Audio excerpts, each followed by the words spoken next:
오늘 우리는 역대하 6장 말씀을 통해 함께 은혜를 나누고자 합니다. 역대하 6장은 이스라엘 역사상 가장 화려하고 영광스러운 순간 중 하나를 담고 있습니다. 바로 솔로몬이 하나님의 궤를 모실 성전을 완공하고 하나님 앞에 이 성전을 봉헌하는 장면입니다. 수많은 백성들이 지켜보는 가운데 솔로몬 왕은 자신의 위대함이나 업적을 자랑하지 않습니다. 오히려 그는 이 모든 영광을 하나님께 돌리며 이 성전이 어떻게 하나님의 신실하신 약속의 성취인지를 선포합니다. 오늘 말씀을 통해 약속에 신실하시고 우리의 삶을 주관하시는 하나님을 깊이 만나는 시간이 되기를 축복합니다.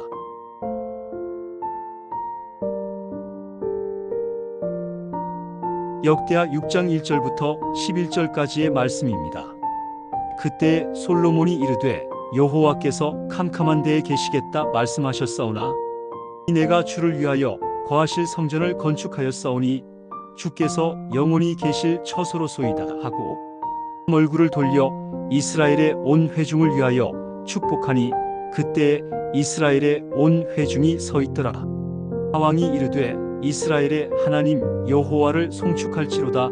여호와께서 그의 입으로 내 아버지 다윗에게 말씀하신 것을 이제 그의 손으로 이루셨도다. 이르시기를 내가 내 백성을 애굽 땅에서 인도하여 낸 날부터 내 이름을 둘만한 집을 건축하기 위하여 이스라엘 모든 지파 가운데에서 아무 성읍도 택하지 아니하였으며 내 백성 이스라엘의 주권자가 될 사람을 아무도 택하지 아니하였더니 예루살렘을 택하여 내 이름을 거기 두고 또 다윗을 택하여 내 백성 이스라엘을 다스리게 하였노라 하신지라.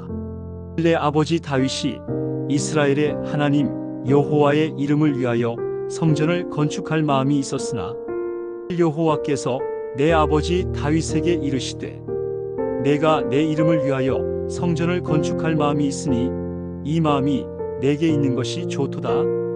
그러나 너는 그 성전을 건축하지 못할 것이요 내 허리에서 나올 내 아들 그가 내 이름을 위하여 성전을 건축하리라 하시더니 이제 여호와께서 말씀하신 대로 이루셨도다. 내가 여호와께서 말씀하신 대로 내 아버지 다윗을 대신하여 일어나 이스라엘 왕위에 앉고 이스라엘의 하나님 여호와의 이름을 위하여 성전을 건축하고 내가 또 그곳에 여호와께서 이스라엘 자손과 더불어 세우신 언약을 넣은 궤를 두었노라. 아멘. 여러분, 방금 읽은 이 말씀은 솔로몬의 위대한 신앙 고백입니다. 이 고백 속에서 우리는 몇 가지 중요한 영적 원리를 발견할 수 있습니다. 첫째, 하나님은 약속을 말씀하시고 친히 그 손으로 이루시는 분이십니다. 4절과 10절에서 솔로몬은 반복해서 강조합니다. 여호와께서 그의 입으로 말씀하신 것을 이제 그의 손으로 이루셨도다. 얼마나 멋진 표현입니까? 성전 건축이라는 이 거대한 프로젝트의 시작은 솔로몬의 아이디어가 아니었습니다. 그것은 하나님의 입에서 나온 약속이었습니다. 그리고 그 거대한 역사를 완성하신 분 역시 솔로몬의 능력이 아니라 하나님의 손이었습니다. 솔로몬은 자신이 그저 하나님의 약속이 흘러가는 통로였음을 분명히 알고 있었습니다. 우리 삶도 마찬가지입니다. 내 인생의 계획과 성취가 내 손에 달린 것 같지만 믿음의 눈으로 보면 모든 것이 하나님의 입에서 나온 약속과 그것을 이루시는 하나님의 손 안에 있음을 깨닫게 됩니다.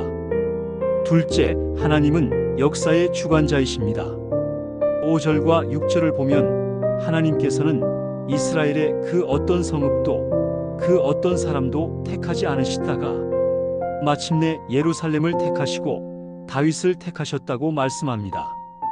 이것이 바로 하나님의 주권입니다. 세상의 눈으로 보면 더 좋은 장소, 더 유능한 사람이 있었을지도 모릅니다. 그러나 하나님은 당신의 계획 속에서 예루살렘을 거룩한 도성으로 다윗을 언약의 왕으로 세우셨습니다. 그리고 그 약속은 그의 아들 솔로몬에게까지 이어져 성전 건축으로 열매 맺게 된 것입니다. 이처럼 하나님은 온 세상 역사를 당신의 뜻대로 이끌어 가시는 분입니다. 셋째, 하나님은 우리의 중심과 마음을 귀하게 보십니다. 7절에서 9절은 참으로 감동적인 부분입니다. 다윗은 하나님의 이름을 위해 성전을 건축하고 싶은 뜨거운 마음을 가지고 있었습니다. 그러나 하나님의 계획은 달랐습니다. 다윗은 전쟁에서 피를 많이 흘렸기에 성전은 그의 아들 평화의 왕 솔로몬이 짓는 것이 하나님의 뜻이었습니다. 하지만 하나님께서는 다윗의 그 마음을 버리지 않으시고 내가 성전을 건축할 마음이 있으니 이 마음이 내게 있는 것이 좋도다라고 칭찬하시며 그 중심을 받으셨습니다. 우리가 하나님의 일을 할 때 결과보다 더 중요한 것이 바로 하나님을 향한 우리의 동기와 마음입니다. 비록 내 뜻대로 되지 않더라도 하나님을 사랑하는 그 중심을 주님께서는 가장 귀하게 보시고 기억하십니다.